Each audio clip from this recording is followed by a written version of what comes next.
Welcome to the another lecture related to Facebook remarketing. Remarketing जो topic आज हम लेने वाले बहुत ही इंपॉर्टेंट टॉपिक है।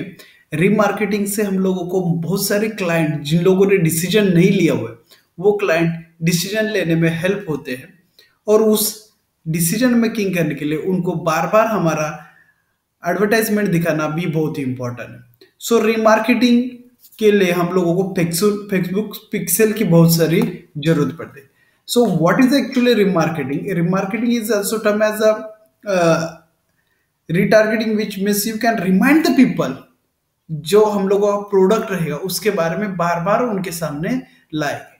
सो उससे क्या होता है कि फॉर एग्जाम्पल हम लोग कुछ प्रोडक्ट्स के लिए परचेस करने के लिए किसी वेबसाइट को विजिट करते हैं, मोबाइल ऐप को विजिट करते हैं, मार्केट प्लेस को विजिट करते हैं या फेसबुक के ऊपर भी हम लोग देखते हैं एडवर्टाइजमेंट। या प्रोडक्ट की रहेगी, सर्विसेज की रहेगी।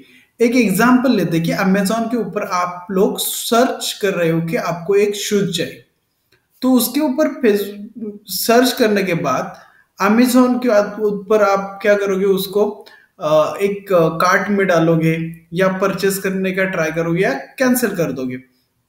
So something like that. ये होने के बाद अमेजोन के बाद आप जब भी फेसबुक के ऊपर जाते हो या यूट्यूब पे जाते हो आपको एडवर्टाइजमेंट रिलेटेड शूज दिखना स्टार्ट हो जाता है।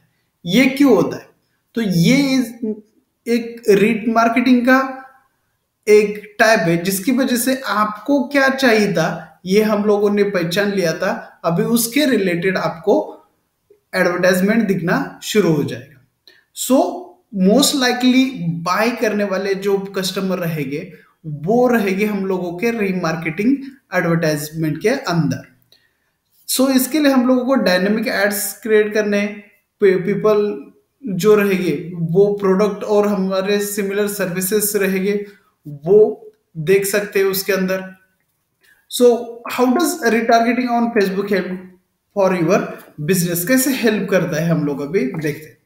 सो हम लोग ऑलरेडी लोगों के पास पहुंचे रहते हैं। सो उन लोगों ने हमारे वेबसाइट के ऊपर, ऐप के ऊपर, शॉप के ऊपर एक विजिट की रहती। सो उसके बाद हम लोगों को बार बार वही प्रोडक्ट दिखाने से उनका डिसीजन फाइनल हो जाता है कि they want to buy it और नॉट।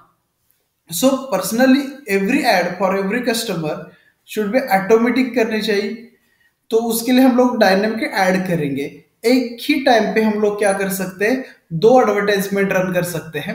एक एडवर्टाइजमेंट के अंदर हम लोग अपना मेन प्रोडक्ट एक्सप्लेन करेंगे, जो विजिट कर रहे लेकिन डिसीजन नहीं लिया उन लोगों के लिए हम लोग रिटारगेटिंग एडवर्टाइजमेंट भी दिखा सकते हैं।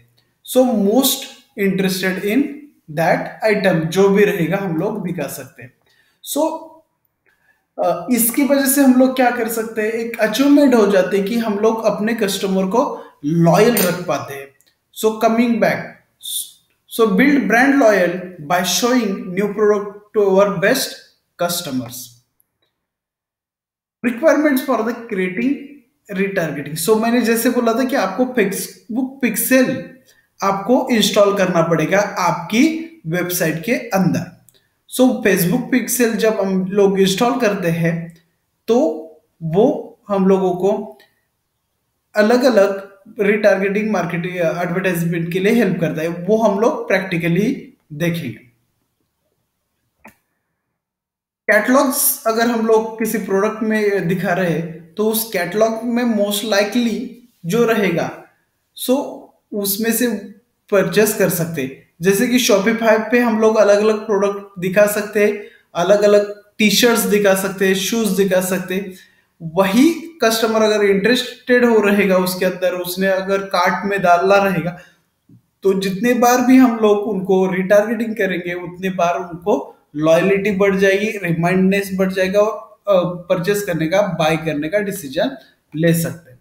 सो रिटारगेटिंग एडवर्टाइजमेंट के अंदर to retarget audience with dynamic ads is the most important thing. To go creating start create your own dynamic ad, we have to select our audience. जो हम लोग बोले एक choose retarget ads to the people who interact with our product on of Facebook. सो जिन लोगों ने हम लोगों के फेसबुक या अलग वेबसाइट के ऊपर विजिट किया है उन लोगों को हम लोग रीटारगेट एड्स के थ्रू रीटारगेटिंग करेंगे। रीटारगेटिंग ऑप्शंस अगर हम लोग देखेंगे तो हम लोगों को viewer add to the cart but not purchase, इन लोगों के लिए हम लोग यूज कर सकते हैं। Added to the cart but not purchase completely, कुछ लोग ऐड करते हैं लेकिन परचेस नहीं करते,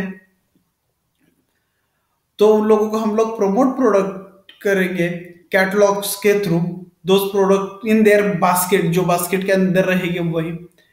नहीं तो हम लोग कभी कभी अपसेल कर सकते हैं। अपसेल मतलब एक प्रोडक्ट देखा था तो उसको हम लोग अलग अलग और प्रोडक्ट दिखा के भी उसमें से उसको रिलेटेड प्रोडक्ट से परचेस करने के लिए इंसिस्ट कर सकते हैं अपने एडवर्टाइजमेंट के थ्रू। सो हम लोग उसको अपसेल बोल सकते हैं।